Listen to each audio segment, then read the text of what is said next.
Ok, boa tarde, professor Isaac Paz. Boa tarde, Josué.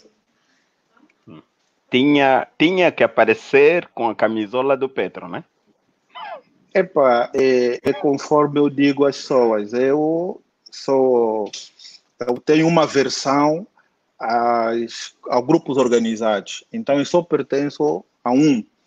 Nesse caso, nem sei se é um grupo organizado ou o clube que é o Petro de Luanda, né? Que não sou adepto, mas também sou sócio, né? Com cotas pagas e participo ao meu nível e à minha maneira nas decisões do Petro. Então, é a única possibilidade que nós temos. Para dar um golpe baixo, aparece. Não, isto é a ocasião. Bom, aqui não podia ser faz o ladrão, né? A ocasião cria o gênio. Olha, mas eu tenho a grata honra de partilhar consigo este, este momento de diálogo de ciência e, acima de tudo, um diálogo informal, porque eu não contei isso ao professor durante o período em que o professor partilhou conosco o conhecimento. Que eu, quando comecei a seguir o professor por via do Conversas com Vagar, Pois. eu, a dado momento, eu ficava aqui do meu lado, eu dizia, mas quem é este que valida exatamente aqueles pensamentos que eu tenho como avulsos e muitos dos quais sempre pensei que fossem utópicos? E há dois textos que saíram no jornal O País, que foram mais ou menos uma espécie de reforço às ideias que o professor partilhava lá naquelas conversas e etc. E então eu caí, e graças a Deus há mais um angolano a pensar exatamente aquilo que eu penso. Então eu não sou doido, ou seja, pensar em educação é e tem de ser a palavra de ordem para os tempos modernos, não é, professor? Quer dizer, a questão começa justamente por aí. O que é que nós vamos chamar de tempos modernos? O Além Panzo chamou-me a atenção. Cuidado, não provoque o professor Paz. A questão começa. Eu não consigo. Se me perguntar qual é o conceito que nós enquadraríamos do moderno, eu não conseguiria ter. Mas a educação é uma condição natural da ordem social. Então, se nós queremos olhar a educação como esse aparato em que nós criamos uma estrutura da escolarização formal, organizada, e acreditar que o moderno é isso. Talvez o moderno é por ele estar a ser feito num prédio cuja arquitetura seja contemporânea, ou que ela esteja a ser feita num ambiente cujo os meios que facilitam os seus processos estejam associados com os avanços conseguidos até hoje. Mas, caso contrário, a educação ela é íntegra, a educação tem a sua forma intacta. Agora, os mecanismos da sua produção, talvez a natureza das ideias que se vão adicionando a elas, essas talvez é que vão, mas longe de trazer esse rótulo de moderno, né? Eu vou preferir a questão funcional, né? É que torna a educação numa ideologia ou num instrumento de ordem social ou numa filosofia funcional. Ok. Mas aqui, professor, apesar da riqueza educativa vamos dizer, do passado, que estava concentrada na forma como cada família, do ponto de vista individual, definia o seu trajeto, os seus projetos, os seus ideais, etc. Ou seja, isso é uma época, mas há aquela época em que começa a se sistematizar a educação para o bem do social. A partir dali, não há como se definir a ordem, não há como se idealizar uma sociedade ideal sem pensarmos no conhecimento e na forma como ele é transmitido, não?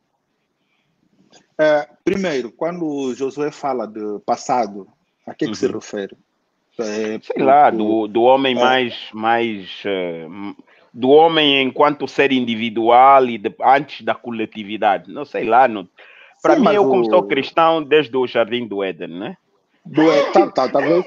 talvez para vocês os cristãos, porque eu não consigo imaginar os homens como seres individuais. Porque eu posso, Ok. por mais que eu tente me situar numa linha de tempo, nós vamos Uhum. sempre vendo aquele O sentido homem como ser comunitário. social. Sim, sim, Ok. o homem comunitário. Uhum.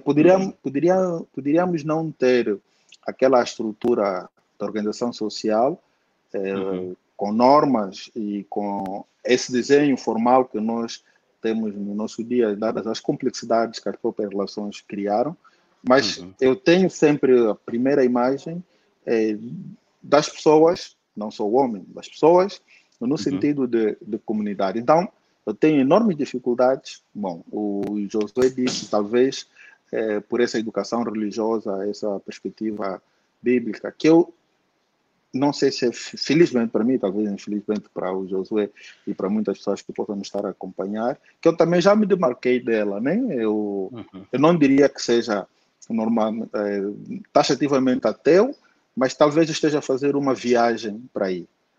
Uhum. Sei lá, se eu chegarei à condição de ateu ou se eu chegarei a um outro ponto que eu possa me encontrar. Essa é a primeira questão. A segunda, o pecado está em justamente nós limitarmos a educação naquele aspecto do conhecimento. Uhum. A educação, quando o Josué diz não matarás, como Uhum. resultado do processo de socialização pela igreja. Uhum. O não matarás não é conhecimento. O não matarás é um valor, é um princípio, Ok. é uma regra de Uhum. preservação da espécie. Então, isto é educação. Porque Ok. a educação como filosofia, ela está, primeiro, para inventariar aqueles, podemos pôr conhecimentos, aqueles códigos, podemos incluir nessa aparato tudo aquilo que essa coletividade produziu, quer seja por seu bem ou por seu mal. E a Uhum. partir daí, em cada período específico da história, ela seja recriada. Veja, Ok. então ele extravasa simplesmente o conhecimento, porque o conhecimento é uma unidade do que nós podemos considerar como educação.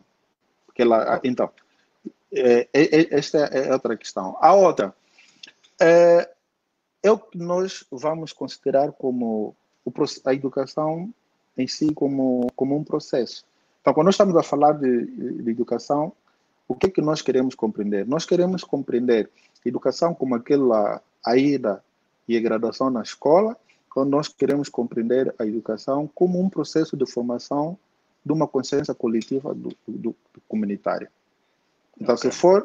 se for como a formação de uma consciência coletiva comunitária, então o lado da escola formal é apenas um lado Um instrumental. apêndice. Ok. Uhum, uhum, uhum. E aqui, professora, nessa forma de abordar, como é que o professor percebe, ou qual é o fundamento que o professor encontra para esta forma de se, eu chamaria não sei se é fobia, né? Mas é essa forma de rejeição à educação, tendo por detrás o fundamento de que se ela for massificada, terei mais pessoas a reivindicar, ou seja, a dado momento decidiu-se atribuir culpas à educação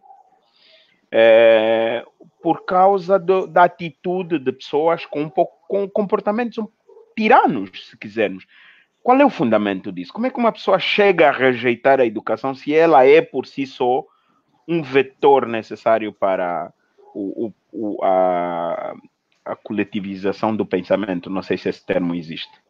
Mas alguém rejeita a educação, Cocilino? Ou estamos diante de mais um mito urbano dos tempos, entre aspas, modernos?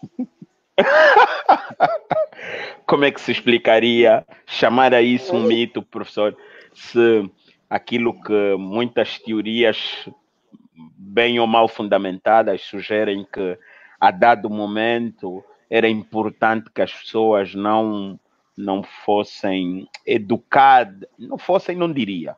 Era importante que as pessoas tivessem menos informação para serem mais alienadas e etc. Isso não é uma alergia à educação, professor? Não, mas eu não chamaria isso de alergia à educação. É uma vez mais, é o lado instrumental da educação. O que acontece? A educação, como um espaço privilegiado de criar e recriação da cultura, ela ao longo dos tempos foi sempre capturada. Porque se nós buscarmos as formas mais, entre aspas, vou usar a palavra simples, de organização social, os saberes, os conhecimentos, os aparatos que existiam, era para a produção de um bem coletivo. Mas a partir da medida em que se começa a pensar na capitalização da natureza, a capitalização dos meios de produção, a capitalização inclusive das relações, e aí surgem, entre aspas, aquilo que nós vamos chamando de classes, ou vamos chamar de grupos hegemônicos. Então, aí começa a privatização daquilo que nós chamamos de educação. A privatização, primeiro, no sentido de que era um instrumento de criar grupos privilegiados para perpetuar uma condição privilegiada. O Josué Chilindongo deve estar já a olhar para, ok, privilégio, vou criar um bancário, eu vou criar um industrial. Não. Nas nossas sociedades havia também aquelas profissões ou aqueles ofícios que eram de nobreza. Por exemplo, entre nós, um caçador. O caçador era do mais valente que existia numa comunidade. Então, quem é que chegava e alguém conquistava o direito de ser caçador? Numa primeira instância, era um grupo hegemônico. Havia um grupo que perpetuava como um legado de pai para filhos, avós. Então, aquela família ganhava a tradição de família de caçadores. Mas a própria natureza é inteligente. Você pode ter 10, 15, 20 filhos. Chega a uma altura, a própria família não dá resposta em termos de pessoas. Porque a família depois vão sempre surgindo os azélias, entre aspas a palavra zélia, para o ofício de caçador. Então, aí começa o processo de socialização de pessoas para o ofício de caçadores. Então, aí as sociedades foram criando critérios. Algumas delas eram: todo mundo tinha a possibilidade de ser caçador, os jovens participavam, eram treinados, eram avaliados, e depois disso, os melhores, então, eram selecionados. E aí, o lado nobre continua a ser, mas por uma questão de identificação de valências e competências para o exercício dessa nobreza de caçadores. Existe na tradição do Reino do Congo, que eram os filósofos, né? Se nós queremos emprestar os termos que o Ocidente trouxe para nós, ou que eles consideravam os nossos bruxos, que eram pessoas que eram dotadas também de uma sabedoria. E muitos nós interpretamos isso de uma forma generalista, de que, não, ele era uma pessoa que nasceu com dom divino. Não. O coeficiente de inteligência que essas pessoas demonstravam, na capacidade de raciocínio, na reação às questões, no processo de memorização. Então, eram sinais que eles demonstravam entre os grupos, e depois essa pessoa era socializada, era-lhe conferido segredos. Claro que aprendia a interpretar fenômenos dos filhos com aqueles saberes todos que eles traziam. Então, essa ideia é que nós temos que não há uma forma intencional de que vamos capturar para que o grupo A, grupo seja. Não. É um processo de disputa que surgiu na questão da ordem social, e então, a partir daí, o espaço de preparação da pessoa para a vida social, uma vez, aqui vou usar um termo que eu adoro, do Pulantes, uma vez capturado, então ele passa a servir os grupos. Agora, o que os grupos têm? Os grupos trazem um elemento fundamental, um elemento crucial, que nós não podemos negar, que é a ideologia. Ok. Então, o que seria isso aplicado no contexto da discussão sobre educação? Sobre a educação. A ideologia aqui traduziria o quê, professor? A visão do mundo. Uhum. O sistema de valores que essas pessoas gostariam que a sociedade se apropriasse, o próprio modelo de produção que a sociedade adotasse. Quer dizer, a Uhum. ideologia seria, então, aquele estoque Uhum. de modelos de comportamento ou atitude que uma sociedade esperasse. Então, o que é que nós temos que fazer? Para que as pessoas reproduzissem isso, tinham que ser dotados disto. 1, 2, 3, 4, 5, 6, 7. Uma lista Uma interminável de espécie de manual elementos. de instrução, manual de instruções. O manual de instrução. Então, esse manual de Uhum. instrução depois foi levado para o espaço social da formalização. E é aí onde a escola perde o seu real caráter. Porque quando a sociedade começou a pensar na pessoa ideal, Uhum. então a escola tinha que preparar o pacote para atender, Específico para. Uhum. para criar as pessoas ideais. Então, quem não apresentasse os resultados esperados era defeito, era alguém à Uhum. margem e tinha Ok. consequências. Qual era a consequência? Reprovava, não tinha acesso a isso, não tinha acesso àquilo. Este é Aqui, o primeiro grande sinal que se fez para desvirtuar a educação com essa excessiva formalização da sociedade. Porque professor, com ela pegando. veio a pessoa Uhum. ideal. Obrigado, professor. Pegando um pouco na perspectiva da ideologia e nos termos a que o professor colocou, eu quando analiso a África, se é que eu consigo, eu observo, por via dos canais que me são oferecidos, eu observo uma riqueza cultural muito forte. O professor falou dos filósofos, dos pensadores do Reino do Congo. O meu pai fala muito do avô Lemos. O avô Lemos é uma espécie de figura mítica de Kassong, que é o único município do Kwanza Sul que fala Costa Umbundo. Sul, na fronteira com a Que é, Matuama. exatamente, que é a minha terra de origem. E ele fala do avô Lemos que saía de Kassong, andava quilômetros e já contava histórias que mais tarde ele veio a perceber que eram histórias da Zâmbia, do Congo e da Namíbia, quando esses territórios passaram a ter nomes. Ou seja, há uma riqueza.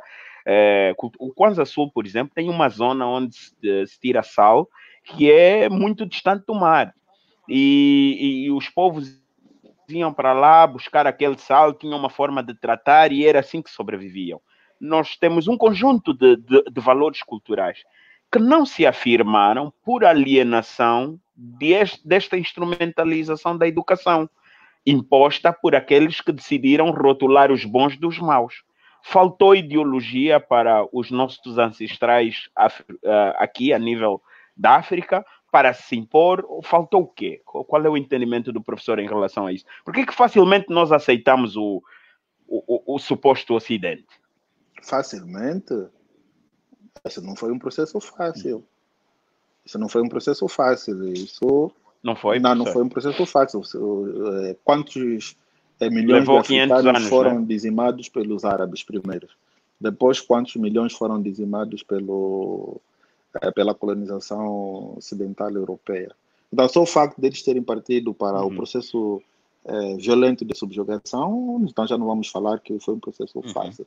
E depois, Foi um processo fácil. sim, Okay. sim, depois o Josué fala em riqueza africana, eu não consigo imaginar. Eu sou o próprio Ouija, eu sou do Bembe, mas eu tenho dificuldade de imaginar o Ouija como uma unidade, porque eu saindo do Bembe, quando eu chego, por exemplo, aqui na zona de Danjo, Quitesh, eu já estou deslocado, entre aspas, porque o Quitesh já é uma confluência de culturas, porque ele já está na zona de transição. O Quitesh já vai dialogando com as práticas do Congo e com as práticas ovimbundos. Desculpa. Então, ele já vai tendo esses grupos e que vão produzindo as suas próprias dinâmicas. Claro que há aqueles traços comuns, como o Josué disse, que é fruto dos contactos que os nossos ancestrais foram tendo, então acabaram por adotar esses instrumentos. Mas atenção, Josué, também não estamos a dizer que essas sociedades dos nossos ancestrais fossem também sociedades igualitárias, fossem sociedades puras. Nessas sociedades também houve a primazia de um grupo sobre os outros. Acredito que o avô Lemos de Kassong, mesmo em Kassong, ele só o facto de ser viajado e ser detentor de saberes de outras latitudes, já tinha uma condição de vantagem sobre os outros. Então, a grande questão sempre foi como é que nós, não abusando desse poder do conhecimento, nós conseguimos manter o equilíbrio social. Se reparar, estamos a falar de educação e a própria questão da massificação. Nós temos o Martinho Lutero. E o Martinho Lutero, quando decide, então a questão do livro sagrado é para a libertação da pessoa. E a libertação é um compromisso individual. Então, por que eu precisaria de um intermediário? Não preciso de intermediário. Então, porque se a pessoa tem que esperar que um padre interpretasse o seu desígnio para depois desse padre interceder, ele dizia que aquele é um processo que estava a desvirtuar a própria lógica do Criador. Então, era preciso que as pessoas fossem elas próprias educadas, terem acesso ao livro, e a partir dali, então, eles começassem a estabelecer eles próprios os diálogos sem esse intermediário. E por que o Martinho Lutero foi combatido? Você sabe que eu, quando deixo de ter esse intermediário, automaticamente o intermediário perde o poder que ele tinha do controle social. Exatamente. Veja, então, quando a igreja se põe aos ideais de Martinho Lutero, não era mais do que senão, não estavam a defender a pureza do ato educativo para chegar ao seu Deus, mas simplesmente estavam a defender um conjunto de privilégios e status que aquele grupo criou. Porque se buscarmos as teses da autora, nós não vamos encontrar fundamentos da preservação da natureza do conhecimento. Eram simplesmente o poder, são grupos que não se pertencem a nós, e por aí fora são alma perdida. Já só ver o que eles depois reproduziram com a África. Na África, inclusive, os tais institutos geográficos financiados pela igreja e outras organizações conseguiram, inclusive, distorcer os saberes, mostrando que o nosso cérebro era inferior ao cérebro do europeu. Logo, nós teríamos imensa dificuldade em processar a quantidade de informação. Daí, haveria um risco de perpetuar o trabalho dos missionários. Então, por aí terem acreditado sempre que era preciso salvaguardar. Mas, ao explorarmos isto, nós vamos sempre encontrar que, no fundo, era uma condição de sobrevivência da espécie. Assenta em que, aí vou introduzir mais um outro elemento que desvirtua muito a educação, para além da ideologia, é a própria cadeia de distribuição e redistribuição dos privilégios que a sociedade constrói. Ok. Isso passa... O que é que o professor quer dizer com isso? Vamos olhar para este grupo que extraía o sal na região do Quanto Sul. O sal ganhou valor comercial. Sim. Então, o sal, ao ganhar valor comercial, ele torna-se um bem de consumo. Sim. E as pessoas diretamente ligadas a eles ganham uma relevância social. Quer seja material, como de lugar de destaque no relacionamento. Quem que queria ter problema com o cara que me vai facilitar o sal? Quer ficar sem sal? E ponto. Parece muito simples, né? Mas não. Bom, então, se eu não quero ter um problema com o cara do sal, então eu tenho que me comportar bem com o cara do sal. Veja. Então, as lutas das sociedades, principalmente quando o capital toma conta dos processos de produção e relações sociais, ele vai tocar na questão dos privilégios. Ok. Então, quem detém o direito ou o poder de acumular, distribuir e redistribuir os privilégios, ganha uma primazia. Então, as pessoas daí lutam para chegar a esse topo. E essa luta foi, se olharmos para o Ocidente, ela foi passando de mão em mão. Houve uma altura que era a Igreja toda poderosa. Depois houve uma altura que era a altura dos generais. os senhores da guerra, os príncipes. Uhum. Depois houve uma altura que eram os latifundiários, os donos das terras. Depois chegamos à altura que era o cara detentor do capital, que pudesse investir para o desenvolvimento da indústria, por exemplo. Mas chegamos até os nossos dias de hoje. Bom, você pode ter a maior fábrica do mundo, mas se você não detém a patente para produzir os artefatos desta fábrica, você é nada. Então, se o Lungu pode montar a maior fábrica que quiser em Angola empregar 1 milhão de pessoas, mas se ele que tenha que pagar todas as licenças ao Steve Jobs e seus herdeiros ou ao Bill Gates, você estará necessariamente subjugado a esses caras. Mas é daí que eu preciso do reconhecimento de outrem para dar valor a um Culumbimbe, espero estar a pronunciar bem o termo. Eu preciso do reconhecimento externo, é preciso que alguém, no uso da sua liberdade, me traga a notícia de que eu respeitar um Culumbimbe, por exemplo, né? Podíamos citar outros exemplos. As pessoas não sabem, mas o Bié, no âmbito da luta até contra a colonização, representou um papel fundamental na evolução dos sistemas de comunicação. Um dia, se calhar, vamos partilhar um pouco sobre isso, porque o Bié, por ser no centro do país, haviam canais, códigos utilizados que permitiam a transição da informação do sul do território que hoje é chamado de Angola para o norte. Nós, no Bailundo, temos o reinado do Bailundo e tal. E sabe por que Kassong existiu, professor? Porque quem limpa os cocotos, que é o sítio onde se enterram os reis, era a minha família, a família dos Momas. Só que, como o professor disse, chega uma altura que o pai tem muitos filhos e há disputa de poder. Um dos filhos mais novos, que queria assumir o poder de limpar aquele espaço, fez frente ao mais velho, e o mais velho foi atravessou o rio Cave e fundou o município de Kassonga, no caso a zona de Kassonga. Então, há toda uma riqueza. Eu preciso que alguém me venha dizer que aquilo é um patrimônio cultural para que eu passe a valorizar. É exatamente nesse sentido. A t-shirt que o Josué tem é a mesma que eu tenho? Não. Em que elas... Por quê? O que elas diferenciam? Se eu oferecesse essa t-shirt ao Josué, claro que o Josué não usaria porque é do Petro, ponto. Pronto, ponto final. Mas quem disse que a função social da t-shirt é ser do Petro ou ser do 1º de agosto? É o fetiche.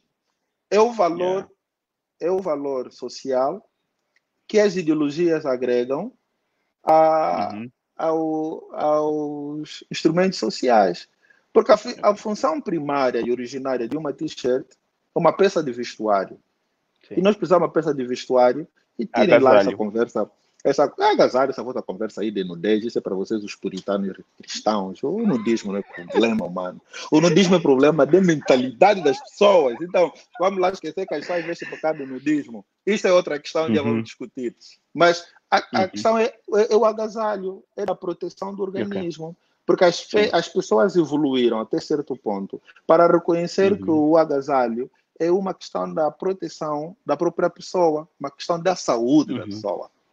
Mas a sociedade, as ideologias, à medida que foram evoluindo, foram criando códigos. E esses códigos foram transportando o que nós vamos chamar de fetiche aos produtos sociais. Então, um elemento que a princípio seria só um agasalho, mas eu acrescentar a cor e acrescentar esse símbolo, ele, nos marcos da ideologia, ganha um significado. E esse significado está sempre associado a um grupo social, está sempre associado às hierarquias, está sempre associado à preferência, está sempre resultado a um processo de conquista ou dominação histórica.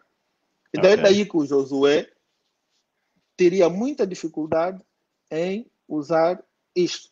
Mas se eu colocar isso num recipiente e retirar toda essa coloração e ela se tornar numa t-shirt branca de novo, o Josué vai usar sem referência. Agora, vamos supor que fôssemos descongelar os seus ancestrais, Preconceitos. os seus ancestrais de tantos anos atrás. Ele nunca conseguiria perceber por que essas cores fazem tanta confusão em Josué. Porque para ele é simplesmente uma manifestação da natureza que apresenta várias cores dentro do engenho humano. Então, a maneira como nós valorizamos os instrumentos sociais tem muito a ver como que esses grupos hegemônicos, para além da questão da educação e da socialização, claro que eles também capturam outros elementos. O teu avô, o meu avô, o bisavô, todos os outros, tiveram que matar o seu sotaque de português e o seu Kikongo, e o seu Kikongo, todas essas marcas, porque senão ele não teria acesso ao sistema de redistribuição de privilégios da máquina colonial, que ela começar a ter um emprego, que ganharia um salário, com esse salário podia comprar mobiliário, podia construir a sua casa, podia mandar o seu filho para a escola. Entende? Então, o seu avô, plena consciência que precisava de ter uma integração e, entre aspas, reproduzir a sua espécie com qualidade de vida, então ele teve que se adaptar. Tendo que se adaptar o quanto? Passando a valorizar. Só que o seu avô tinha consciência desses seus elementos. Mas as circunstâncias não permitiu que ele trabalhasse com a mesma intensidade desses elementos com o seu pai. Muito menos o seu pai teve essa possibilidade, até porque o seu pai já trabalhava para caramba. Então não tinha tempo para você. Você ficou entregue à mão da professora, que foi preparado numa escola de formação de professor de magistério primário, que ele foi dado metodologia de ensino e conteúdos. Então você perdeu este filão. Então, até chegarmos 3, 4, 5 gerações, esse saber é diluído e deixa de ter qualquer valor. Então, aí passa a condição de museu. Então, para a nossa geração, para mim, o Culumbimbi é museu. Por mais esforço que eu faça, eu não consigo encontrar conexão com os reis do Reino do Congo, porque cortou-se a linhagem. Cortou-se a linhagem, cortou-se os feitos. Eu não consigo. Eu estabeleço relação com minhas avós, relação com meus tios, porque eu vivi, tivemos esse lado material, mas toda aquela a geração anterior a ela, todo aquele elo foi interrompido. Então, para mim, é simplesmente uma memória de museu, deixa de ser utilitário para a minha condição. Só o facto de eu ser Isaac Pedro Vieira Paz já é condição mais do que suficiente eu ter sido retirado de um referencial histórico da minha existência, porque os nomes também estão associados aos grupos, estão associados às pessoas e toda essa tradição. Então, mais do que nós pararmos a olhar por que esse cara não valoriza o Culumbimbi, por que ele não valoriza isso, por que ele não torce pelo Petro, prefere torcer pelo Sporting, prefere torcer pelo Barcelona. Não, e por que não cita o Dagosto? Desculpa, só por curiosidade. Podemos falar do Dagosto, podemos falar do assunto. A questão que se vai colocando é justamente essa. Como é que essa pessoa foi ideologicamente preparada para se situar? Ok. Veja, então, daí, e antes de começarmos, o José mostrou-me aí a capa de um livro. Geralmente, eu quando escrevo, fui educado, que nós não podemos começar logo na introdução com citação. Eu digo, eu não quero saber, eu vou quebrar regras, eu sou rebelde, porque eu quero me comunicar com a pessoa que me vai ler. Então, eu quero justamente começar esse texto mostrando às pessoas que a educação é tão importante, que não importa quem quer governar, quem quer reinar, ele escolhe sempre a educação como aliado. E tem uma razão forte para isso. E eu disse, eu não tenho melhor maneira de explicar isso do que a pessoa que me trouxe isso aqui, a Elsie Rockwell.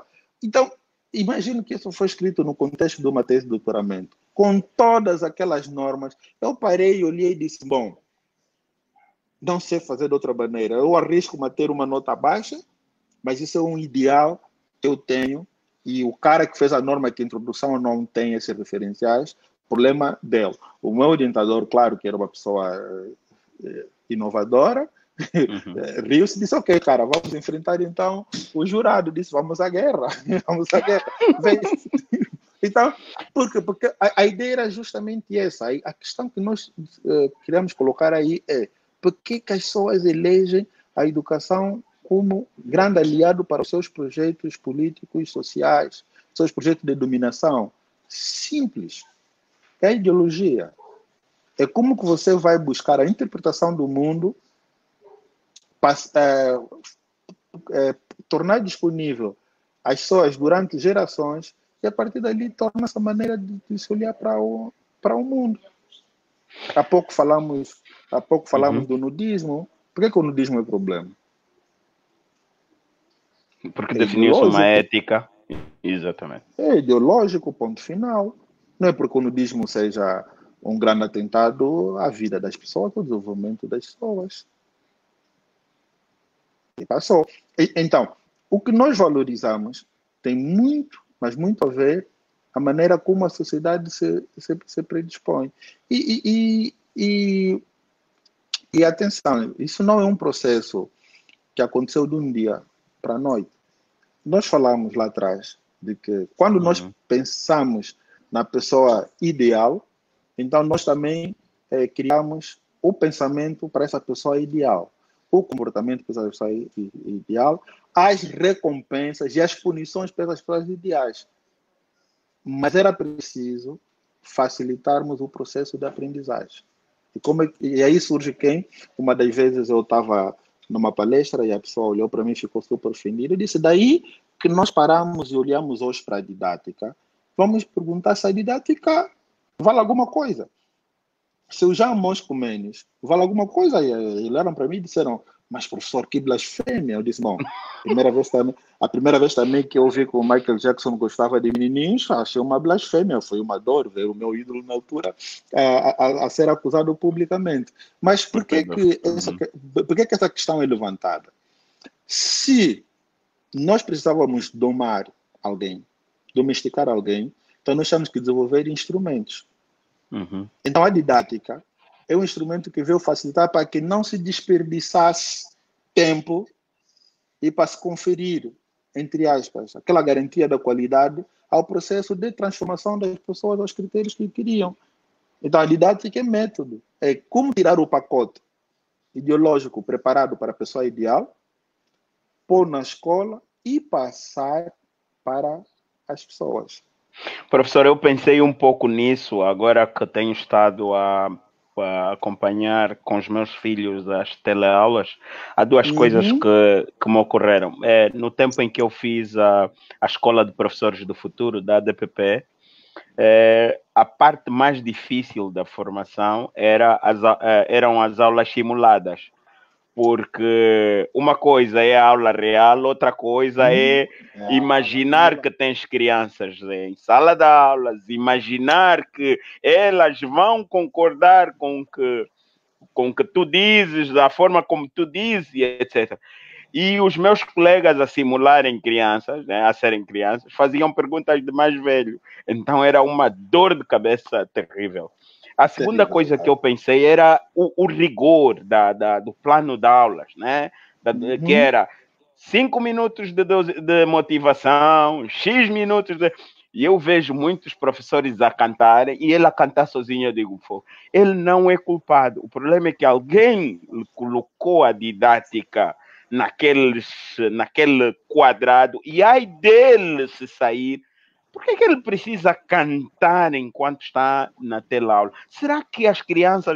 Ou é o lado que menos prestam atenção? Será que aquela música é a mais atual e tal? Ou seja, mas vamos passar para essa conversa das tendências pedagógicas logo a seguir. O professor já bebeu água, mas era para chamar a atenção a quem nos assiste agora.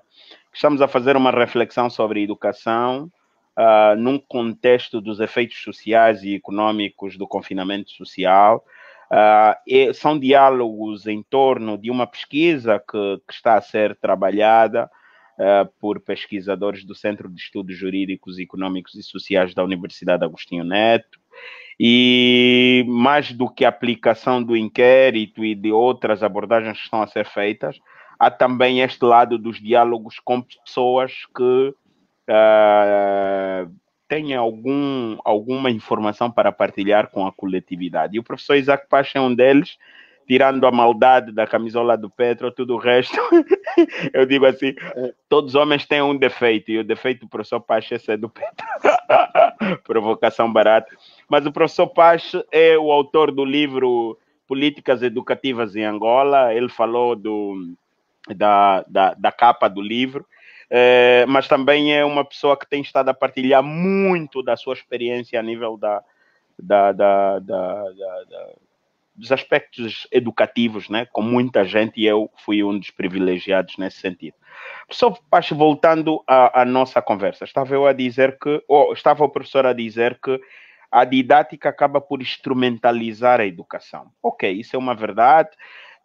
Coloca muitas vezes os professores num quadrado que é uma contradição, porque ser professor é, acima de tudo, ser uma pessoa com a mente aberta, né? Aliás, o professor tem uma citação no Facebook que diz que a educação, o professorado não é para gente desempregada, né? O professorado é muito para além, é uma arte, e como tal, ela tem de ser levada com afinco, com esmero, com altruísmo.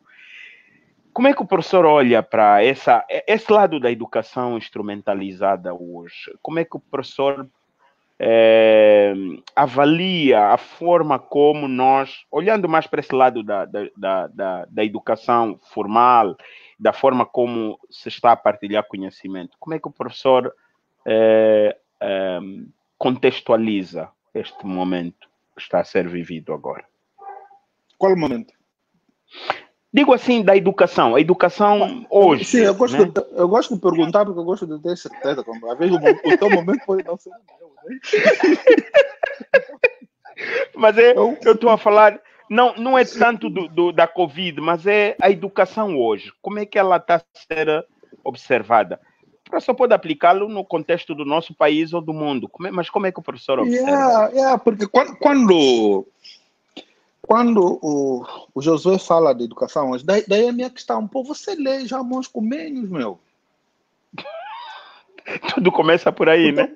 O teu colega da universidade ainda acredita que o excelente estudante é aquele que domina Maria Relvas. Yeah. Você ainda acredita que o teu estudante é 8, é 10? Como são as vossas pautas?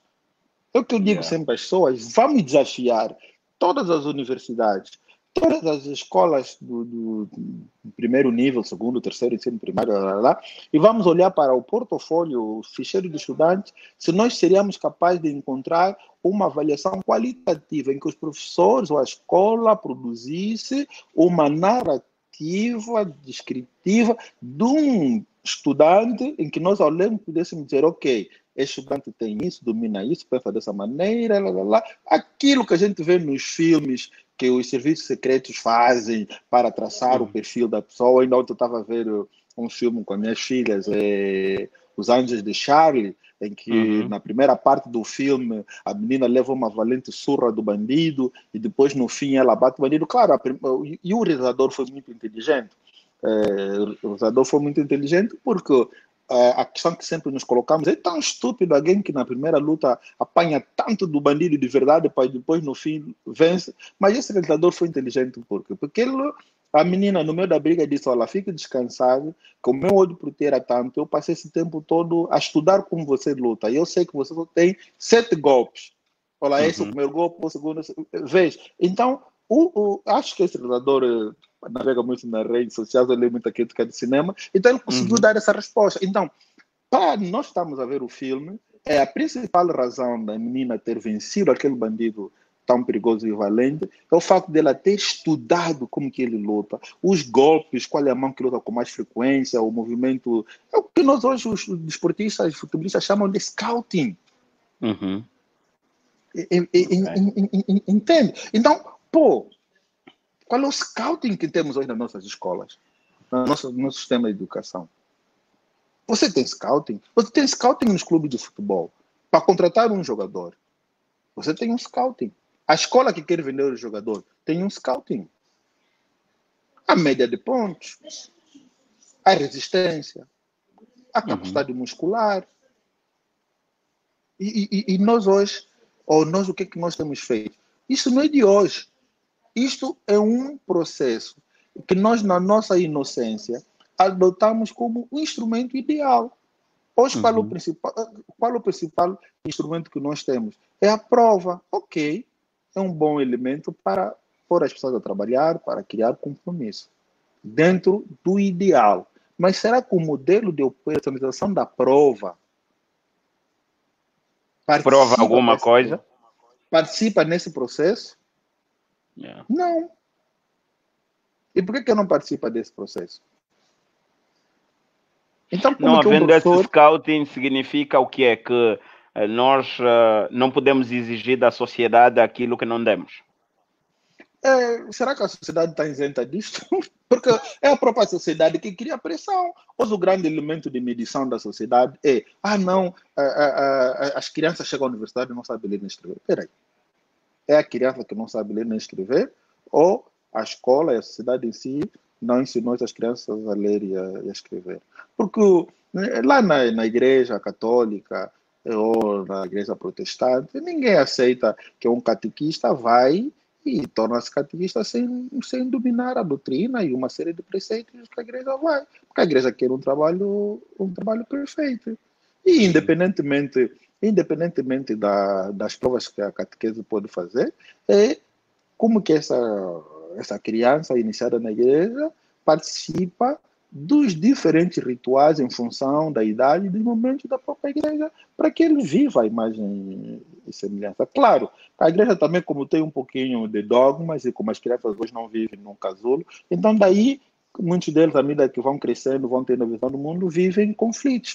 Uns abandonam, outros viram hipócritas autênticos que têm comportamentos da igreja e comportamentos fora da igreja, viram uns cínicos, viram uns safados, viram uns malados, viram tudo possível com uma estratégia de sobrevivência. Tem que acender uma vela para aqui, outra vela para ali, outra vela para colar.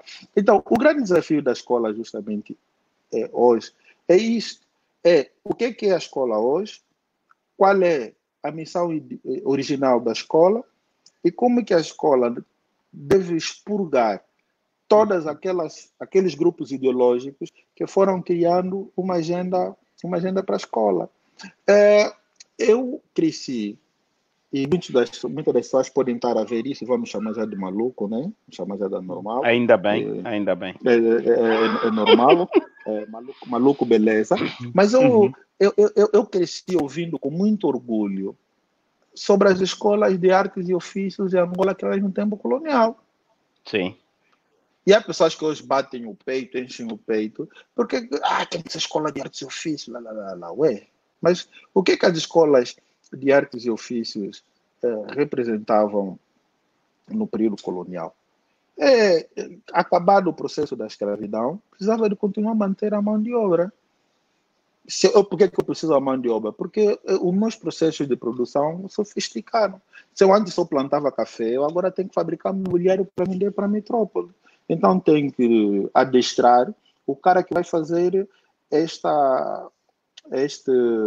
fabrico dos móveis para vender na metrópole. Mas acontece que eu sou o empresário. É muito tempo e muito dinheiro gasto para preparar o conjunto de operários para fabricar os móveis. O que eu faço?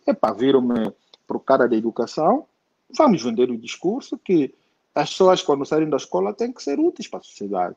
Uma das coisas úteis é ter um emprego. Então, se a indústria que está a bater é a indústria dos móveis, trabalho sobre madeira, treinam o pessoal para isso. Claro, para aquela ordem, essa pessoa ia para lá, era adestrado, fabricava móveis, e em termos de recompensa social, que é a questão do mercado, ele satisfaz, porque tem um emprego, não vai passar fome. Consegue comprar, inclusive, depois de um tempo de trabalho, como diz no tempo colonial, eles tinham os tais quilapes formais, então conseguia comprar por quilape o primeiro rádio, comprar o primeiro ticket de machimbombo para poder ir para Benguela e mergulhar na Praia Morena. É uma recompensa social que o próprio sistema criou. Mas era esse o propósito inicial da escola? Só dizer, sim, a escola é para isso. Mas esse cara que foi iniciado para isso, quando alguém chegasse e dissesse, olha, nós temos que valorizar, então, o avô, lá, o Columbi, me disse, não me fala política, eu não quero problema, eu estou bem na minha vida e não quero saber. Não, mas o Columbimbi tem a ver com isso, e você, quando não pensa em Kikongo, você está perdendo outra. Não, não, não, não. Porque foi-lhe extraído esta parte da filosofia da sua vida. Qual é a filosofia? Ele vira. A filosofia da vida dele é alguém que tem que ser preparado, tem que ser integrado num sistema de produção e talvez vira um consumidor, mas nunca um agente que participa em processos de mudança, capaz de chegar e dizer: Columbimbi é meu, eu vou ter que ter o Columbimbi. É para chegar lá, você é fiscal do serviço sanitário, que quer que eu seja civilizado e diz que eu tenho que comer espaguete e espaguete com isto, porque se eu comer o fungo com o meu lombi, sou atrasado. E ele defender porque a comunidade dele come aquilo, o que aquilo representa, como traz. Então, voltamos. Então, o cara precisa ser integrado no sistema, que comer pizza é mais chique do que comer quiquanga com macaiabo. Sei lá qual é o valor Precisamos nutritivo da repensar a pizza. educação. Uhum. Yeah, Precisamos repensar a didática, precisamos repensar a forma como pensamos a educação, com tudo isso que o professor está a dizer, é o quê? Onde é que se começa? Basta reforma? Como é que se começa a pensar nisso? Eu nem me preocupo com a didática, eu não discuto didática. Eu só fiz prova didática para ter nota e passar. Eu nem me preocupo com didática. Porque a didática, para ser mais radical, a didática é como o cara que fabricou os instrumentos de punição dos irmãos escravizados violentos. Quer dizer, o detentor de pessoas escravizadas precisava punir as pessoas que cometiam infrações. Se ele bater com a mão, claro que tem um efeito contrário, porque ele também bate e ele sente dor, ele cansa. Então precisava de fabricar instrumentos. E não foi o dono da fazenda com pessoas escravizadas que pensou naqueles engenhos. É um ferreiro e disse: não, não, não, não, não. Vou te fabricar essa argola, se tu colocares, se puxares aqui, vai dizer, pá, bom, e ele compra. Então, esse cara é a didática. Só está simplesmente a intermediar um processo. O importante nisso tudo é aquilo que nós chamamos de filosofia de educação. Okay. O que é educação para nós? O que nós queremos que a educação faz e produz? Nossa, por que a Mata de Luanda tem uma relação difícil com as árvores? Boa Entende? pergunta. Sim, a Mata de Luanda, claro, sem querer generalizar, mas tem uma relação dificílima com as árvores. Mas essa outra realidade não tem. E eu tenho uma piadinha que eu conto nessas coisas de estudar educação. Uma vez visitei uma escola e na escola estava escrito: nessa escola nós valorizamos as plantas e os animais, porque há um princípio de que as escolas têm que criar uma certa de valor, aquela historinha de que a escola tem que ter um projeto educativo pedagógico, então faz aquele trabalho como o teu plano de aula simulado frente dos alunos, que todo ele artificial, como e o não plano se de aula tem compra. que...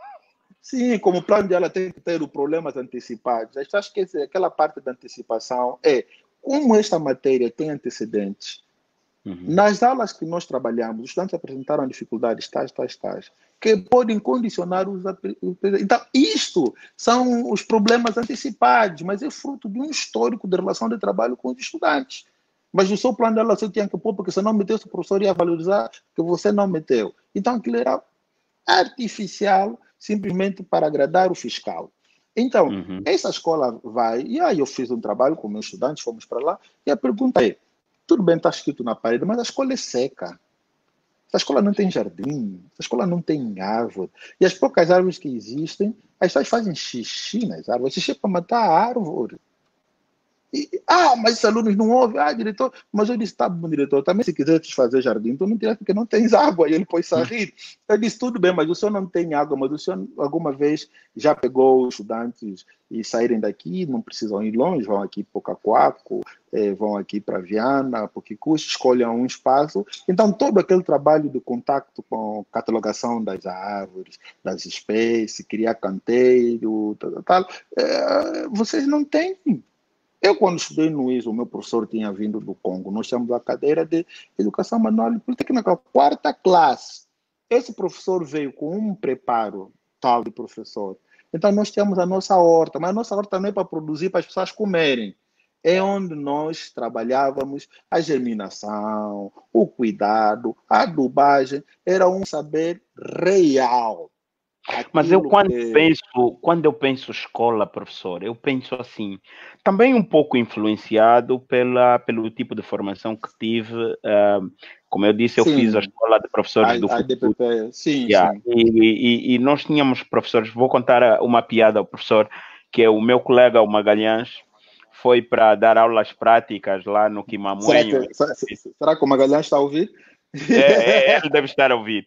E então ele chegou e encontrou as salas de aulas fechadas. Uhum. E então Yeah. relaxou, tipo, hoje não vou ser fiscalizado, não há aqui problema porque a culpa não é minha, Não é as minha. salas estão fechadas. Então chega o professor Mike, que era um inglês a estagiar na ADPP e Certo. ensinou-nos matemática e etc. E ele disse, Magalhães, por que você não está a dar aulas? Naquele português dele, assim, meio, por que não estás a dar aulas? Não, as salas de aulas estão fechadas. E ele disse, e qual seria o seu primeiro tempo? Ah, não, seria matemática. Ah, é, sim. E de repente ele olha e tinha uma galinha com 6 pintos. Ele diz, olha, chama lá as crianças, vamos lá aprender matemática aqui. E aquela dispersão dos pintos, quando ficavam dois, aqui tem quantos pintos? Dois. Depois vinha mais um e agora tem quanto? Tem 13 e a aula foi dada. Ou seja, nós aprendemos que a escola é o ponto de partida para o desenvolvimento de qualquer sociedade. O diretor, os professores e todos os outros trabalhadores da escola têm de concorrer para isso. O que aconteceu conosco? A escola hoje não é um espaço de prazer.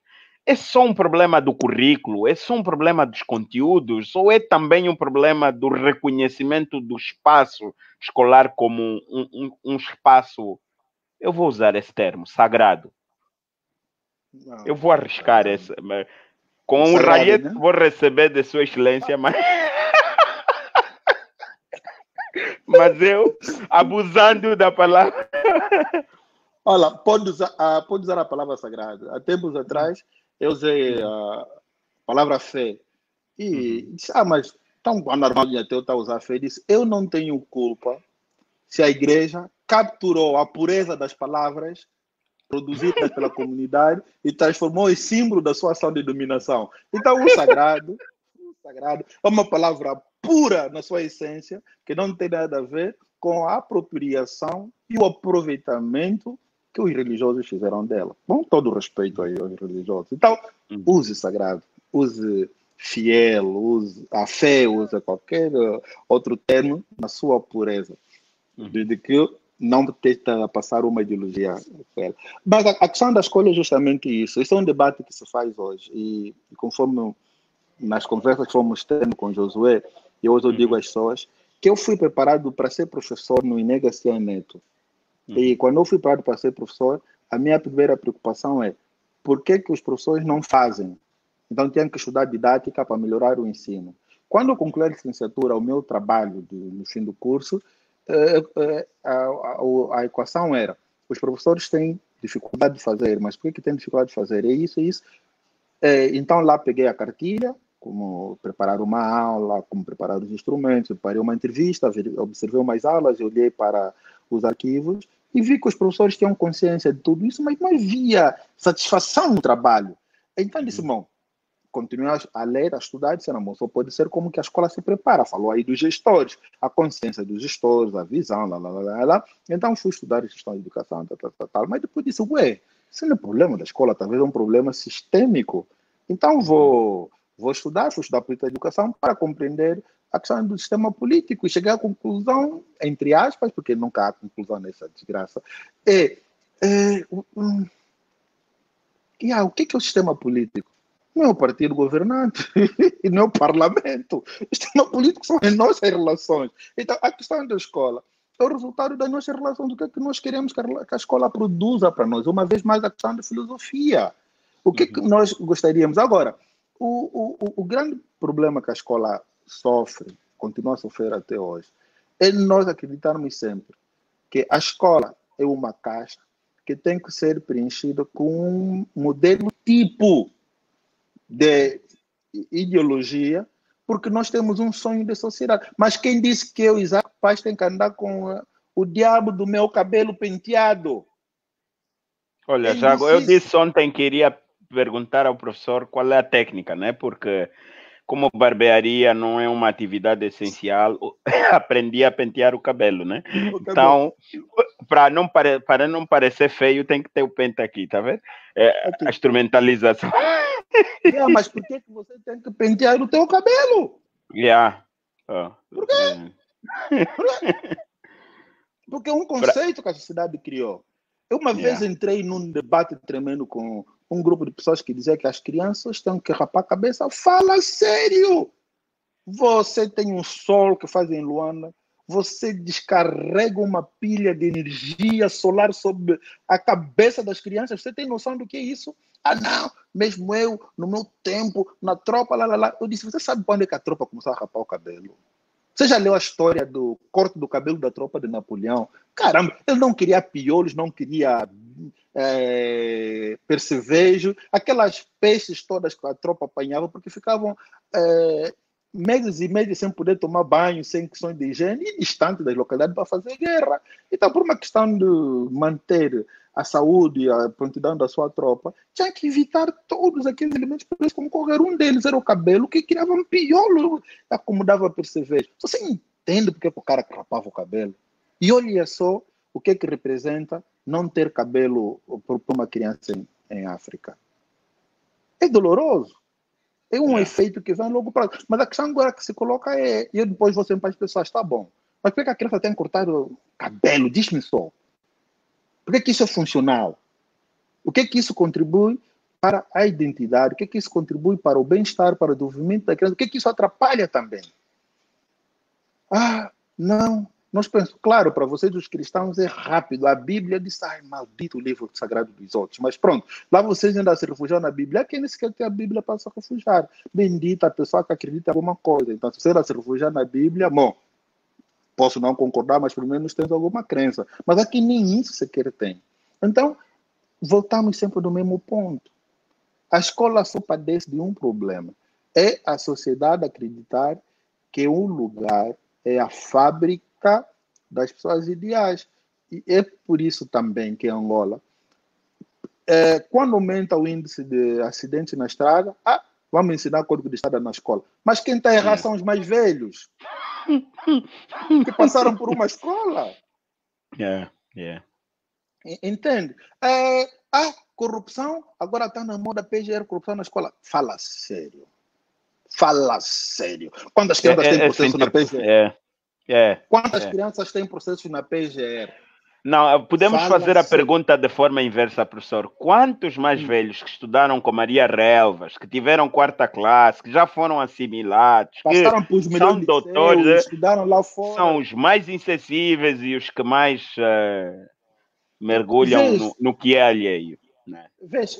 Sim, então, este é um comportamento. Como a sociedade vê-se abraço, então renova aquele ideal tipo. Foi o que se fez aqui com a reabertura do país para o multipartidarismo, abertura, né? Porque nós nascemos não multipartidário. Inventou-se uma cadeira aí que é educação moral e cívica, fala sério. E por quê? Porque é um grupo de saudosistas de moral e religião como programação da ordem social colonial. Entende? Como o Estado colonial tinha lá concordado com a Santa Sé e ficou com a responsabilidade de algumas escolas, e ela acreditou que a salvação, o modelo das pessoas, é uma pessoa temente a Deus, que vivia nos princípios, funcionava para aquele contexto, era o processo que as elites fizeram para capturar e levar esse valor para lá. Mas nós, de novo, a cadeira entrou para o sistema. E hoje o que é que você tem? A criança tem um comportamento, professor do moral, que está preocupado com esses saberes. Mas quando vier o professor das outras cadeiras, tem um estudante, eu não sou grande modelo de pessoa. No ICED, eu lembro-me, um grupo de estudantes entraram, eu como na sala, o Josué sabe, né? Eu bebo sumo, como bananas, como na sala, sinto fome, como. Então, Esse estudante viu aquela aula, tinha acabado de fazer o Garcia Neto, era professor com aqueles guiões todos, e os professores com quais eles tinham aula antes de mim eram daqueles que o professor, quando entra, todo mundo põe-se de pé, tudo na regra, tem que ter gravata, casal. Eu entrava de mochila, de jeans, sandália, lá, era uma aberração total para um curso de pedagogia, formação de professores. E, na segunda semana, um deles disse assim, professor, desculpa, quero falar em nome da turma. Eu disse, mas o tempo acabou, eu queria ir embora, estou cheio de fome. Não, professor, por favor, uma preocupação geral da turma. E eu disse, ok, não, professor não é ético. Assim, o professor não é ético porque o professor senta sobre a secretária, o professor senta no chão, o professor lá na parte do púlpito, o professor senta no chão, o professor come na sala, o professor vem lá do teu gabinete, o professor traz o café, vem manda trazer café aqui. Eu disse, mas o que isso tem a ver? Não, é que dá dos princípios deontológicos, não sei o quê. Eu parei, olhei seriamente para ele e disse, você da igreja? Ele já, sim, professor, eu disse, tá bom, eu sou uma alma perdida, que não sirvo mais para esse mundo. Então, meu irmão, faça o que eu digo e não o que eu faço para sua salvação e não me encha mais o saco que eu tenho fome. Fui embora. Bom, é só para dizer ao Josué que tornamos excelentes amigos com os estudantes e a turma. Eu tenho uma relação muito boa com os meus estudantes. Os meus estudantes percebem que o nosso compromisso é pensarmos em educação e não partirmos para um processo de julgamento do outro com base em regras que as pessoas mal sabem explicar para controlar a ordem social ou para produzir estereotipos ou então para perpetuarem mitos. Então, o grande desafio hoje que se coloca para a escola é justamente esse. Primeiro, nós todos ganhamos a consciência de que aquilo que nos vendem como modelo de escola, muitas das vezes, se nós não prestarmos atenção, não passa mais do que senão um pacote de desejos e desígnios de um determinado grupo que, por ter poder, que está num lugar de decisão, acaba por acreditar que aquilo que funciona e passam a força.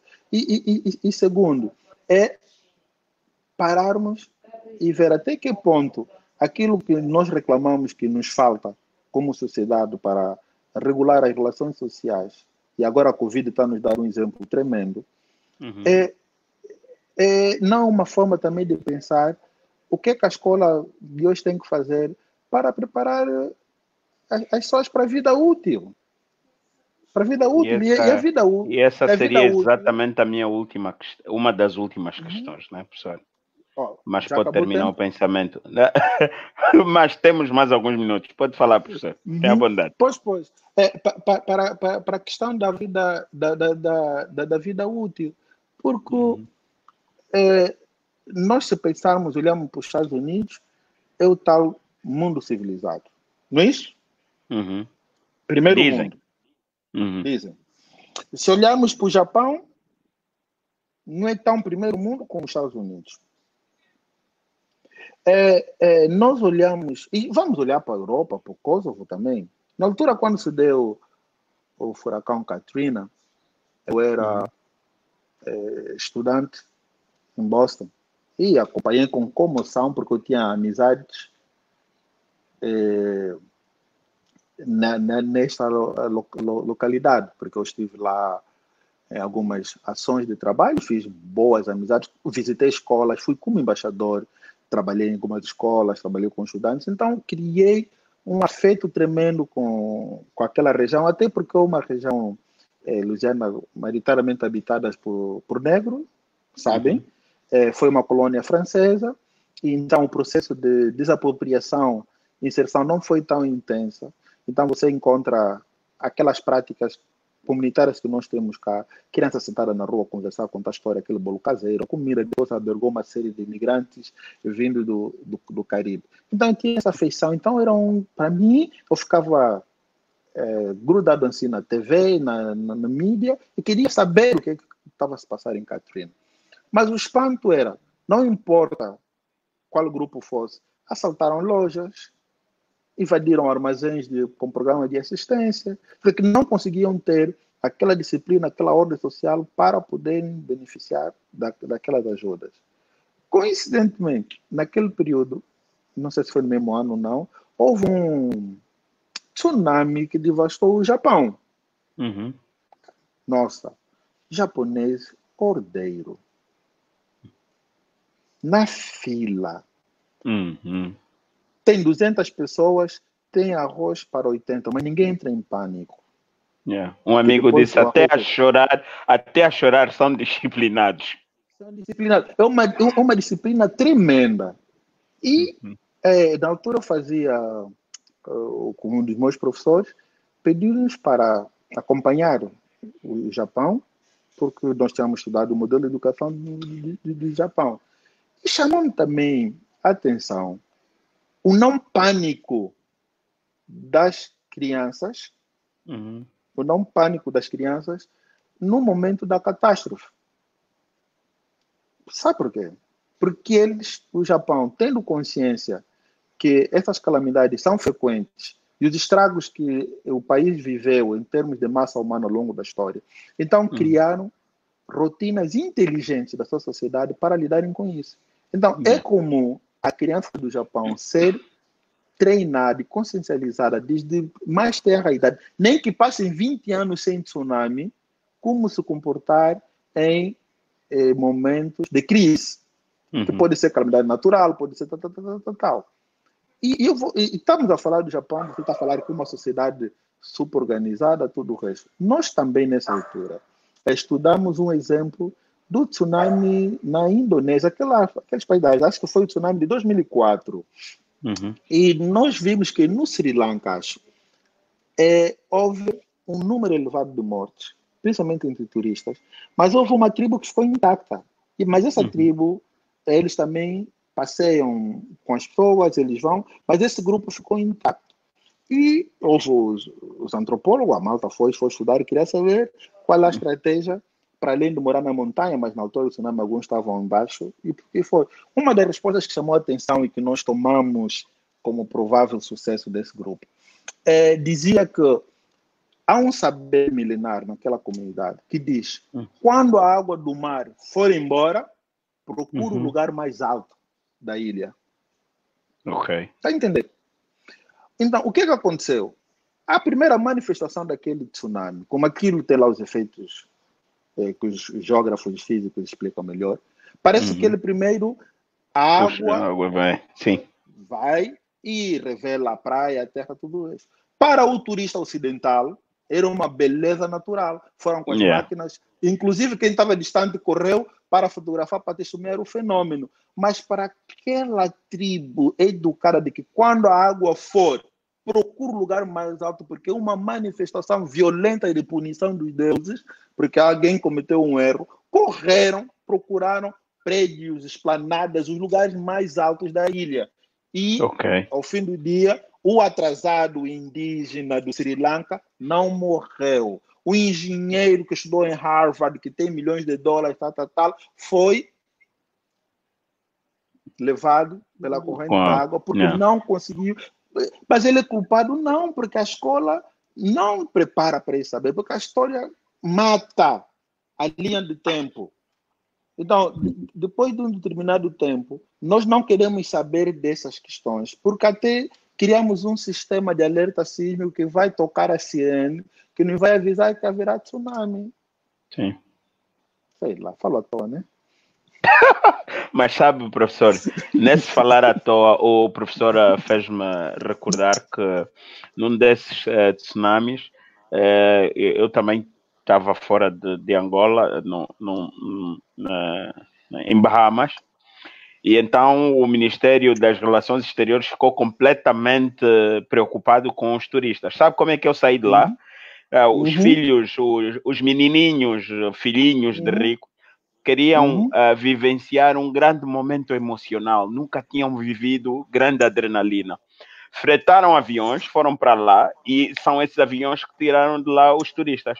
E eu disse na altura, aí eles tinham um documento a perguntar se eu podia ficar ou não e tal. Tipo, eu vivi guerra.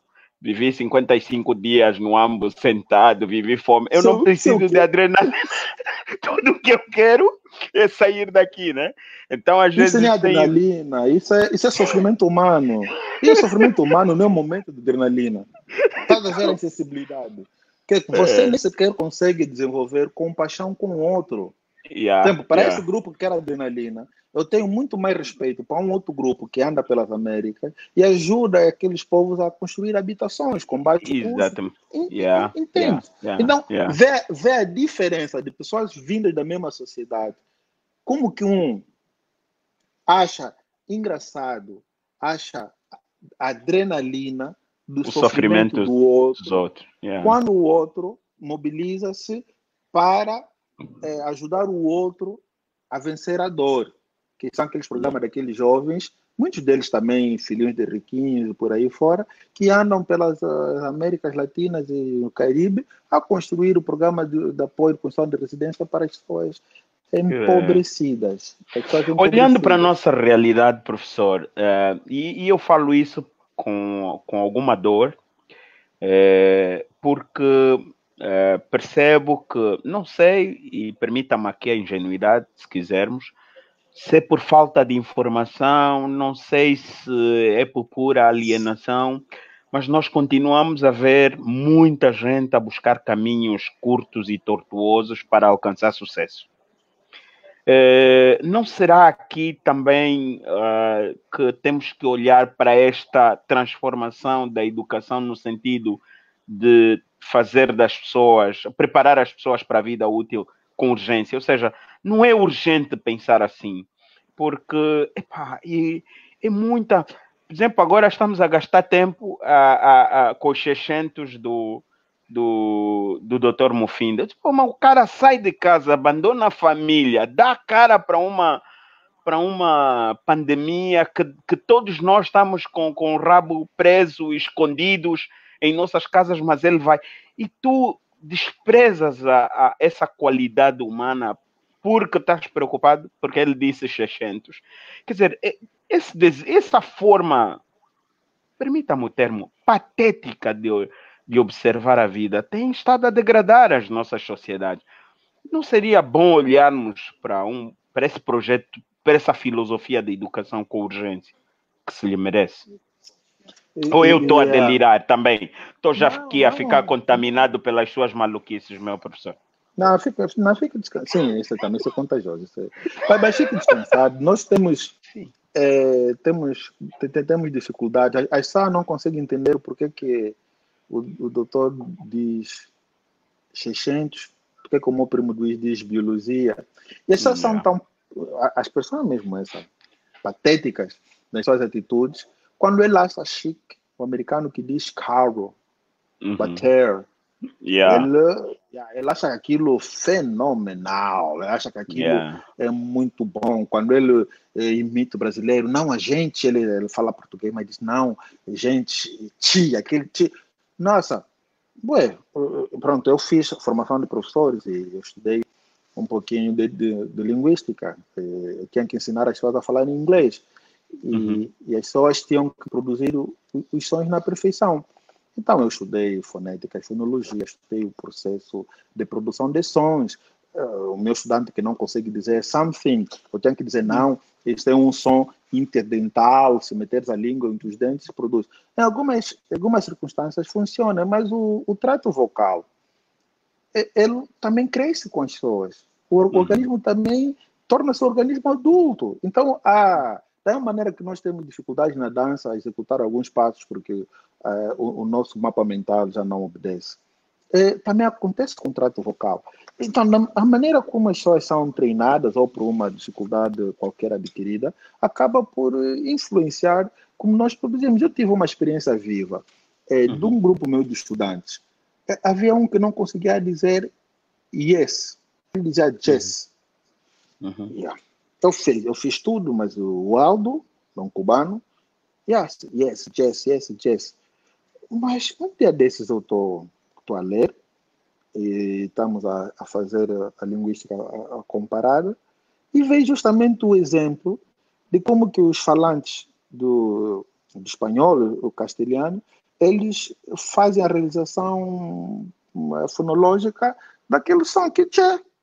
Então, por mais que tu tenhas, ele foi treinado. A representação fonológica da letra Y, em termos de som, né? É o J, J, J. Então, ele tem Ok. o seu mapa mental programado para produzir. Então, sempre que ele olhasse para aquele Y ali no yes, ele viria sempre a questão do J. Mas por que, que o Aldo não vai? Porque a população do yes, yes, vê que é um som que eu faço recurso aos órgãos da fala, mas no caso deles já estão tão amadurecidos que ele já não consegue adaptar esse som. Então, ele recorre, ele acomoda o som ao som natural do seu processo de associação, que é o J. Então, ele vai dizer yes e não yes. Então, qual é a sabedoria de um professor? É compreender isto. Então, uma pessoa que se vai rir porque ele disse yes, ele disse biologia, e não compreende esse fenômeno de produção da fala, ele é que é o verdadeiro pateta da história. Porque ele não conhece os processos. Então ele ri-se de quem está, entre aspas, certo. Porque o seu corpo, a sua mente, está a produzir uma realidade que ele domina. Agora, em termos de perfeição linguística, os puritanos, esse que depois que entrem para lá, mas eu sempre privilegiei o sentido comunicativo da produção da língua, até porque o que nós temos hoje como as grandes normas e o lado puro da língua não é mais do que senão o resultado de uma série de desvios. E nós, que os herdeiros do português, eu vou fazer aqui uns movimentos, vou ligar o meu carregador. Pois, enquanto o professor está a fazer a ligação, permita-me só dizer aqui aos nossos internautas amigos que estão a seguir, com muitos comentários aqui, professor, que depois o professor terá o privilégio de apreciá-los, muitos elogios e etc. Que nós, na verdade, passamos do tempo, mas o professor Paz é assim. Esse meu amor perdido, professor Pache, ele é assim, ele move-nos para a filosofia da educação, de tal forma que quando nós estamos com ele, nós nos perdemos no tempo e no espaço. E então eu peço desculpas. É claro, as pessoas não são obrigadas a estar conosco depois de 1 hora, mas vamos dar aqui mais uns 10 minutos para terminarmos essa conversa, professor Pache. Também por respeito às pessoas. Exatamente. Mas, e a internet hoje está tão honesta, está a cumprir. Então vamos explorar bem esses 10 minutos, professor. Tenha bondade. Já colocou aí na carga, professor? Já está na hora. Aqui está tudo preparado. Mas o Josué pode... É o que eu digo sempre às pessoas. Eu adoro o espaço de tertúlia, porque eu gosto de aprender as pessoas, gosto de ter a percepção das pessoas. Porque eu sou professor. Então, eu não gosto de entrar para as minhas aulas com a cabeça feita. Eu gosto de colocar diante de meus estudantes diferentes experiências para podermos discutir os múltiplos olhares das questões. Então, para além da questão social, o Josué sabe se preparar uma tertúlia com um bom grupo de amigos, desde que tenha banana assada, jinguba e quiçango, a gente fala à vontade. Isso pode ficar o compromisso aqui, é uma questão pós-Covid e vermos isso. Mas, pois Josué, conforme é dizendo, então, a nossa sociedade angolana, mas não vamos tomar a sociedade como um todo, porque nós também hoje temos o vício de pensar que aquela amostra que nós colhemos das redes sociais é Angola de facto. É mentira. Mentira. Eu saio. Professor, abre só aqui um parênteses, por exemplo, quando se discute reforma. Não, a reforma. Eu digo, cuidado. Na minha terra, que eu sou do Kwanza, sou ali do Ambo. Na minha terra, no Ambo, também é minha terra, há professores licenciados a darem a iniciação. Não é como aqui em Luanda, né, que se pensa que iniciação e tudo é para professor com 4ª classe. Não, então você quando pensa reforma, você tem de perceber quais são as diferentes nuances que ela produz nos diferentes espaços geográficos e culturais a nível do país. Então, sem generalizações, né? Sim, sim, sim, sim. E na, Uhum. eu disse, eu perdi enterramos hoje o Uhum. Sim, irmão da sim, minha a minha mãe, o tio. solidariedade. Sim, sim, sim, Sim, sim. o tio Cardoso é uma figura. E no anteontem, no óbito, alguém dizia, não, mas não é. Uma criança que não estuda no colégio não sabe ler nem escrever. Eu digo, olha, eu ando por Jesus. essa Angola. Eu chego no Uhum. Tomboco e tenho uma Uhum. turma de 20, 30 crianças a lerem. Então, por favor, não sei qual é a sua medida e como é que você ousa trazer essa sua medida para generalizar. Não estamos a Uhum. dizer que a gente não tenha problemas. Agora, Uhum. temos que ter consciência e justiça na abordagem dos problemas. Acima de tudo, temos que ter juízo, porque o que nos vai Uhum. faltando também, principalmente quando nós fazemos debates na rede social, é uma falta de Uhum. juízo. Aquilo que as nossas mães diziam, ganha juízo, ou o juízo, em que Congo disse, ou vou usar, eu moana, tá lá, Uhum. minha avó sempre dizia, ou vou usar, quer dizer, que a minha avó sempre dizia, o juízo por quê? Porque é uma das primeiras medidas para a formação da consciência. Onde Uhum. você consegue olhar o que vale, o que não vale, como a gente pode pôr, como não podemos meter. Então, essa questão que o Josué colocou é justamente isso. O que é que nós hoje valorizamos como sociedade? O que é que nós Ok. criamos como instrumento de recompensa na sociedade? E eu sempre que toco essa questão do bom falante, mal falante do português, e, Uhum. e hoje em dia, quer no ICE de Luanda, quer na Faculdade de Letras, quer no ICE de Lubango, nós temos, e está a decorrer agora, o Ministério da Educação, Instituto de Língua Portuguesa, a Comissão Nacional, Ok. da Unesco, no ano do dia 5, está a produzir online, está a ser passada na página do Ministério da Educação, uma série de trabalhos interessantes feitos por angolanos sobre a problemática da língua portuguesa. Uhum. E uma mostra disso, eu, nos meus estudos, quando eu fui estudar o acesso à escola, você tinha menos de 10% da população adulta no período colonial, maioritariamente negra, Uhum. sem acesso à escolarização formal. E você entra para a independência, uma boa parte da pessoa vai embora para a metrópole, outros saem por razões políticas, e você tem uma evasão da escola pela maioria. Quais são os processos que você criou para continuar a ensinar o português como deve ser? Com toda a violência que o ato de socialização da criança numa língua estranha sua possa representar, dentro do debate filosófico sobre a língua como instrumento de trabalho da escola. Então, o que é que nós criamos como aparato? Como é que nós preparamos os professores? Como é que nós criamos um ambiente social com livros e não só, para dar a possibilidade daquela criança, aquele jovem, que era a única pessoa letrada da sua família que ia para a escola, porque quando regressasse para casa, todo aquele ambiente era hostil àquele puritanismo que lhe era incutido na escola. Você não tem essa base. Então, Uhum. com que base você vai cobrar?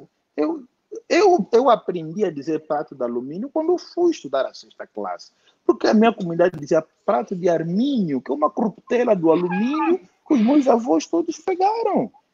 E eu tive a Ok. felicidade de ter ido à escola e desenvolver esse elemento. Então, sobre essa questão específica, temos que ir embora mesmo.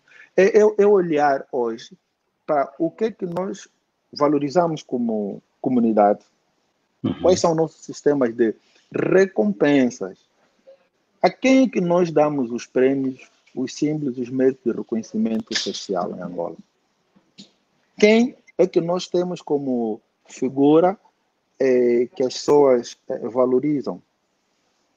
Como figura que as pessoas prestam homenagens? Quem? Qual é aquela figura que ganha seguidores? Qual é a figura que as pessoas param?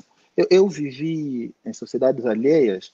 Uma vez eu estou no aeroporto de uma das cidades americanas, de repente, uma salva de palmas. Sabe o que eram?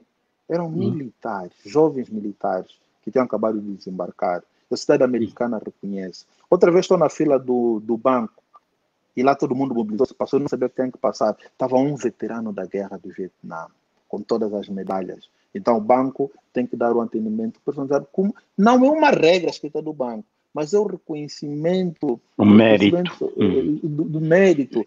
Eu ouvi o professor de feliz memória, o professor Celso Beisegel, da Universidade de São Paulo, fundador do curso de Sociologia, passou pela ditadura brasileira, escapou prisões, todo o resto. E como que o professor Celso Beisegel era tratado no estado de São Paulo, era tratado dentro do circuito de produção da universidade, porque a sociedade foi criando medidas dentro do sistema de recompensa e de reconhecimento. Nós, infelizmente, o nosso sistema de recompensa e de reconhecimento, e eu vou fazer uma piadinha, eu, por exemplo, não gosto muito dessa coisa de professor universitário, né? É Mas uma... sabe o que as pessoas em Angola criaram o jargão do professor universitário? É um status. Yeah, Porque você na altura tem uma sociedade, o professor era pobre, não tinha reconhecimento. yeah. Ou era general, ou era miss, ou era Se mister, substituir ou o era era cantor. pelo já está Não, eu agradável. estou falando daquela época que isso se perpetuou. Ou é do partido político, ou é deputado. Vês? Então a sociedade criou uma série de grupos privilegiados, quer da classe política, quer das sociedades castrenses, quer do showbiz. E eu que estudei, que tenho diploma, que até sou professor do general, sou professor do juiz, sou professor do cantor. Então, eu sou professor. Mas ser professor, ele não queria estar ao nível do seu colega que tinha a quarta classe, que também passava é o dia professor. que é professor, mas para ele aquele era um professor menor, porque não estava ao nível dele, porque até meu estudante também da universidade. Então surgiu o rótulo de eu sou professor universitário. Mas as pessoas apresentarem-se como professor universitário não estavam mais do que senão a reivindicar um status para criar também um sistema de reconhecimento social. Não é uma questão de se estar certo ou estar errado. Eu, que sou professor, fui educado a ser professor, já passei em todos os níveis de ensino, eu não preciso de ser professor universitário, esse conhecimento. Mas a quem precisa de fato. Porque a única forma que ele tem de chegar no banco, não vai levar um encontrão de segurança, o gerente não vai chamar o amigo para passar na fila. A maneira que ele tem quando chamar o garçom não pensa duas vezes se vai ter primeiro aquela mesa a essa, porque na nossa sociedade, eu, Isaac Paes, entro, aliás, uma vez aconteceu, os meninos fizeram um post nas redes sociais, eu entrei, a sala estava cheia, cheguei tarde, não me importei, peguei e fui sentar no chão. Não me importa, eu queria ouvir o professor Boaventura Souza Santos. Mas logo a seguir, eu nem me apercebi, entrou alguém que estava com patentes, um oficial da polícia, lá a pessoa mobilizou-se logo, botou uma cadeira dele. E os meninos depois fizeram um post no Facebook. Alguém chamou-me, fui ler e disse, mas é normal, eu cheguei tarde, já não tinha lugar, fui puxar, disse, não. O senhor é professor, o que o senhor representa para nós, lá. Mas aquele polícia estudante até da universidade, tudo o resto. Irmão, eu agradeci o gesto, mas eu disse para ele que eu estava confortável com o que tinha acontecido. Mas para os estudantes estavam a reivindicar que nós temos uma ordem social perversa em que um professor da universidade que está no meu universitário não é valorizado, mas um estudante da universidade que vem fardado ganha um lugar de destaque. Então, esse professor universitário tem que criar um rótulo de autoproteção. E olha que conseguiram, hein? Conseguiram crédito de carro por causa de ser professor universitário. Conseguiram crédito nos condomínios. Conseguiram algumas bonanças por essa lei. Então, é para ver que as manifestações não passam mais do que senão um resultado daquilo que a própria sociedade vai criando como seus sistemas de diálogos. Punição, recompensa, por aí lá. Professor Pacho, digo, é muito agradável conversar consigo. Eu tenho um texto que falo sobre os meus professores, porque infelizmente o nosso país tem a tara de fazer dos professores muitas vezes pedintes. Por exemplo, no AMBO, todos os bons professores do antigamente morreram com alcoolismo. E a interpretação mais simplista disso é o facto de que grande parte deles, com o conhecimento que absorveu, não conseguiu se realizar. E é claro que o professor como... Realizar em que sentido? Em que sentido? Essencialmente econômico. Essencialmente econômico. Dar à sua família e etc. condições de sobrevivência, né? Que também é necessário. Mas isso é conversa para o futuro. porque atingimos mesmo o limite do nosso tempo. Nós costumamos a dialogar em 1 hora, mas nós já passamos hora e meia. Mas uma última mesmo pergunta, e eu tenho sempre uma pergunta provocadora. O professor tem sonhos? Quais são os seus sonhos em relação a Angola? O que é que acredita? Eu vou mostrar a alguém que está acostumado que quando eu estou a fazer teletrabalho, teleaulas, ele vem sempre. Não sei se ele já sabe o porquê que ele vem. Olha, espero que a câmera alcance. Tá aí, eu flash. Eu ouvi-lhe a ladrar há bem pouco tempo. Mas é engraçado, ultimamente sempre que ele sabe que eu estou diante da câmera e o resto flash chega. Ele vem sempre. Aparece. Qual é o meu grande sonho? O meu grande sonho é nós termos uma Angola cidadã. Uma Angola cidadã em que as grandes questões da República, as grandes questões que têm a ver com o cidadão, partam de facto lá onde o cidadão está, criem depois normas e prescrições para serem executadas pelo poder público e político e não o inverso. Eu quero uma Angola em que não temos tempo, mas eu posso recomendar que as pessoas leiam o texto do professor Wamba Diawamba sobre The Culture of Palaver, do Mbongi, em que vocês têm o Jango no Ambo, que as pessoas sejam capazes de sentar, discutir aos detalhes e terem a certeza que a única coisa que os move a fazer essa discussão é buscar soluções para o bem-estar comum e não uma forma de dominar e perpetuar o processo de dominação dos grupos. Então, o meu sonho é isto. É uma Angola em que a gente esqueça da classe política como pensadores da nossa existência. Pelo contrário, eles precisam cada vez mais de nós como geradores de ideia para sob a pauta de trabalho burocrata que tem que executar a agenda que o Estado determina para um angolano como cidadão. Sei lá, talvez isso. Muito obrigado, professor Paz. Há muitos pedidos para que haja o segundo round. O professor Carlos Lopes aconselhou-me e eu já concordei. Nós temos essa vaga até o Belisário termina o processo do estudo, mas depois disso continuarei aqui com os meus diálogos. Eu já disse ao professor que quando nós começamos não foi intenção atingirmos a expectativa está acima da média, porque nós não estamos a falar do álcool, do Kuduro, do MPLA e da UNITA, estamos a falar sobre a vida e ainda assim temos muita gente a assistir. E então vamos ter uma segunda ronda de diálogos e espero que o professor esteja disponível. Aliás, é uma intimação aqui. O professor está intimado à segunda ronda e muito obrigado. E peço aqui desculpas à sua família por ter limitado em pleno confinamento, limitado a sua presença.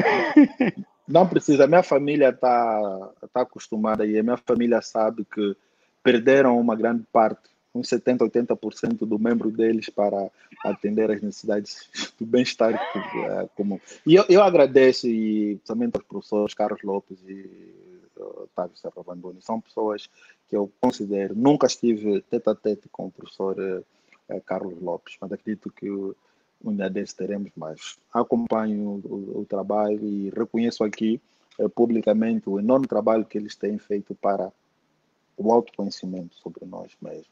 E não é naquele sentido com mitos e dogmas e busca de culpados, mas é a interpretação da cultura no sentido que os antropólogos nos recomendam, e nos conhecendo, buscarmos lugares e a partir daí começarmos então a discutir qual é a nossa, agora está na moda, né? Georreferenciação existencial. Exatamente. Olha, muito obrigado. Um dia ainda eu vou fazer a exorcisão para tirares essa camisola daí. Mas muito obrigado, meu professor. Vamos sempre pensar na filosofia da educação que desejamos e eu tenho fé que um dia chegaremos lá exatamente por causa de angolanos como o senhor que estão aí, pensam país e nunca nos abandonaram. Muito obrigado. Paz e bem. Então. Estamos juntos. Tá, Obrigado, Ubuntu. professor. Ubuntu, obrigado, professor. Bom, então, muito obrigado a todos pela vossa participação. Amanhã estaremos com o Celso Silva para falar um pouco sobre gestão organizacional, inovação e também trazermos aqui algumas teorias que podem ser úteis, não só para aquelas pessoas que estão ligadas ao mundo empresarial, mas acima de tudo aquelas pessoas que têm iniciativa. Paz e bem a todos, estamos juntos, um abraço. Isso é uma iniciativa de pesquisadores do Centro de Estudos Jurídicos, Econômicos e Sociais da Universidade Agostinho Neto, no âmbito da pesquisa sobre efeitos sociais e econômicos do confinamento social. Um abraço a todos, paz e bem.